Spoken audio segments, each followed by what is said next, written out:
भारतीय वायुसेना के भौकाल में उड़ गया चीन। दुनिया की सबसे शक्तिशाली सेनाओं में भारत की वायुसेना तीसरे नंबर पर। ऑपरेशन सिंदूर के कारण चीन को पछाड़कर भारत तीसरे नंबर पर पहुंचा। जी हां दोस्तों, भारत को छेड़ोगे तो भारत छोड़ेगा नहीं। भारत की वायुसेना ने अपनी ताकत का डंका बजाकर दिखा दिया है कि जिस तरह भारत और चीन के युद्ध में भारत की वायुसेना का इस्तेमाल नहीं किया तो चीन उस जंग को जीत गया, लेकिन आज भारत की वायुसेना के इस्तेमाल के कारण भारत ने चीन को भी पछाड़ दिया है और आने वाले दिनों में भारत रशिया और चाइना की बराबरी भी कर सकता है। दोस्तों, हाल ही में एक रिपोर्ट पेश की गई है, आपके सामने आर्टिकल चल रहा है डीएनए जीए न्यूज का, जिसके अंदर कहा गया कि भारत ने चीन को पछाड़कर इंडियन एयरफोर्स के रूप में तीसरे नंबर का पायदान हासिल कर लिया है और वर्ल्ड के अंदर सबसे शक्तिशाली वायुसेनाओं में से तीसरे नंबर पर आपके प्यारे देश भारत की वायुसेना है।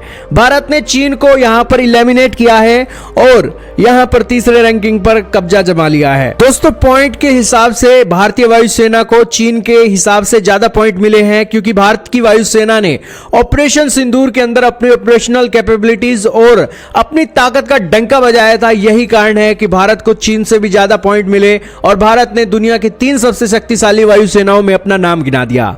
दोस्तों, पहले 2 नंबर पर कौन सी सेनाएं हैं, तो जैसा कि आपको पता ही है, पहले नंबर पर यूनाइटेड स्टेट्स ऑफ अमेरिका की वायुसेना है, दूसरे पर रशिया की है और तीसरे पर आपके प्यारे देश भारत की हो गई है।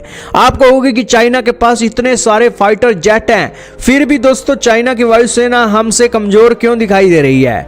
दोस्तों, चाइना के पास फाइटर जेट बहुत ज्यादा है, मान ली आपकी बात, लेकिन चाइना के बॉर्डर भी दुनिया के बहुत सारे देशों के साथ लगते हैं। उसकी जो सीमा है वो भी बहुत बड़ी है। भारत की सीमा चीन से कम है, लेकिन फिर भी हमारे फाइटर जेटों और ड्रोन, इसी के साथ जो हेलीकॉप्टर हैं, इसी के साथ जो मिसाइलें हैं, इसी के साथ जो एक आत्मनिर्भर भारत बन रहा है, उस कारण से भारत की वायुसेना आज चीन से भी तकड़ी मानी जा रही है। दोस्तों, आर्टिकल के अंदर बताया जा रहा है कि भारत की वायुसेना को 69.4 पॉइंट मिले हैं और चाइना की एयरफोर्स को मात्र 63.8 पॉइंट मिले हैं और इसीलिए भारत की वायुसेना यहां पर चीन से तगड़ी हो गई है। अमेरिका की वायुसेना की बात की जाए तो उसको 242 का स्कोर हुआ है और रशिया की एयरफोर्स को 114 पॉइंट मिले हैं। तो यह एक ओवरऑल रिपोर्ट है जो जारी की गई है WDMMA ऑर्गेनाइजेशन के द्वारा, जो रैंक करती है वर्ल्ड की एयर फोर्सेस को।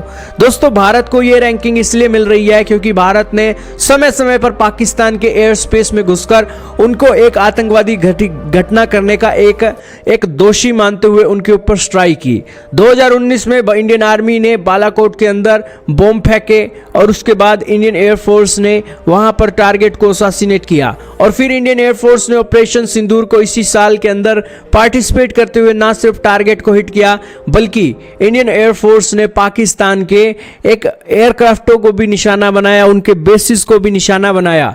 यही कारण है कि यह कारनामा चीन ने अपने इतिहास के अंदर नहीं किया है। चाइना की एयरफोर्स ने अभी भी कोई भी मेजर वॉर नहीं की है, क्योंकि दोस्तों चाइना का एक अड़ोसी पड़ोसी इतने तगड़े नहीं है जितना पाकिस्तान तगड़ा है। पाकिस्तान के पास दोस्तों न्यूक्लियर बम है, उनके पास चीन का असला बारूद है। चीन के असले बारूद को दोस्तों नाकाम करते हुए भारत ने ना सिर्फ पाकिस्तान के अंदर एक हमला किया, बल्कि इससे यह साबित हो गया है कि चीन की एयरफोर्स निकम्मी है, नकारा है भारत की वायुसेना के मुकाबले। क्योंकि भारत की वायुसेना ने ना सिर्फ एक दुश्मन की सीमा में मुंह तोड़ जवाब दिया, बल्कि साथ में ही अपने देश के अंदर रहते हुए दुश्मन के ड्रोन्स और मिसाइलों को नेस्तनाबूद किया और एक भी मिसाइल भारत के एयर बेसिस पर नहीं गिरी और भारत का एक भी फाइटर जेट नहीं गिरा, जिस कारण से इंडियन एयरफोर्स की जो रैंकिंग है चाइना से भी बढ़ गई है। और यही कारण है कि ये एक रिपोर्ट में बताया गया है कि इंडियन एयरफोर्स के पास 31% उसकी जो एक फ्लीट है, सारे ड्रोन्स और ट्रेनर एयरक्राफ्ट हेलीकॉप्टर को मिला लिया जाए तो 31% भारत की वायुसेना के अंदर फाइटर जेट हैं, 29% हेलीकॉप्टर हैं और 21% ट्रेनर एयरक्राफ्ट हैं और 17% ड्रोन बताए जा रही हैं। जबकि दूसरी ओर चाइना की एयरफोर्स के पास 52.9% एयरक्राफ्ट हैं, 28% ट्रेनर एयरक्राफ्ट हैं और 18% हेलीकॉप्टर, ड्रोन और रिकॉन्सियंस एयरक्राफ्ट हैं। जिससे आपको पता लगा होगा कि चाइना का दायरा बड़ा है, इसलिए उसके पास फाइटर जेट ज़्यादा हैं, लेकिन भारत का दायरा चीन से छोटा है, इसीलिए कम फाइटर जेट और इसी के साथ ट्रेनर एयरक्राफ्ट, हेलीकॉप्टर, ड्रोन के साथ भारत की वायुसेना फुल फ्लेज एक्शन और पावर पैक के अंदर आती है जिससे दुश्मन को मुंह तोड़ जवाब देने के लिए भारत की वायुसेना तैयार है। और दोस्तों इसके अलावा भारत का CDS पद भारत की वायुसेना के लिए एक अहम रोल प्ले करता है, क्योंकि तीनों सेनाएं मिलकर एक रोल प्ले करती हैं। और अब तो दोस्तों भारत की एक ताकत इतनी बढ़ गई है कि भारत की सेना एक अकेली सेना नहीं है। भारत के 141 करोड़ से भी ज्यादा लोग आज एक सैनिक के तौर पर हमारी तीनों सेनाओं को सपोर्ट करते हैं। और हमारे देश के अंदर यूनिटी इतने लेवल पर चल रही है कि दुश्मन की हिम्मत नहीं कि भारत की तरफ आंखें उठाकर देख ले। भारत के सारे लोग मिलकर दुश्मन को मुंह तोड़ जवाब देते हैं। आपका क्या मानना है दोस्तों? भारत ने चीन को पछाड़ दिया और दुनिया की तीसरे नंबर की सबसे शक्तिशाली वायुसेना बनने के बारे में अपनी राय का इजहार कमेंट सेक्शन में कीजिएगा। और यह एक प्राउड मूवमेंट है भारत के लिए।